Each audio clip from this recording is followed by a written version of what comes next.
குழந்தைகளுக்கான இலவச இருதய மருத்துவ ஆலோசனை முகாம் ஆகஸ்ட் 2 வரை கோவை KMCH மருத்துவமனையில் நடைபெறுகிறது. முன்பதிவிற்கு 8754888756.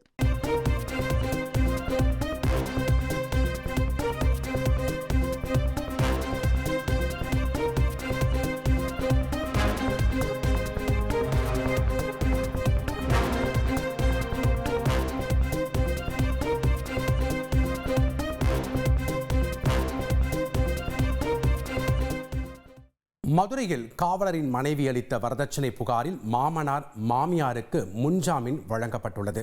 மதுரையில் காவலர் பூபாலன் கைது செய்யப்பட்டு சிறையில் அடைக்கப்பட்டுள்ள நிலையில் அவரது தாய் தந்தைக்கு தற்போது முன்ஜாமீன் கோரி மனு தாக்கல் செய்திருந்தனர்.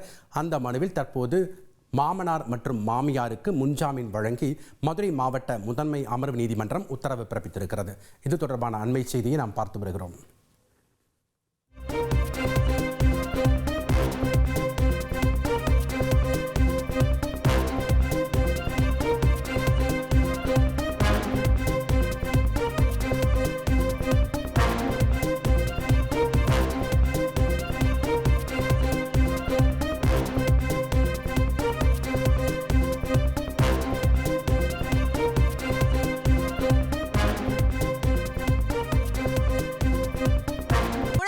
இலவச இருதய மருத்துவ ஆலோசனை முகாம் ஆகஸ்ட் 2 வரை கோவை KMCH மருத்துவமனையில் நடைபெறுகிறது. முன்பதிவிற்கு 8754888756.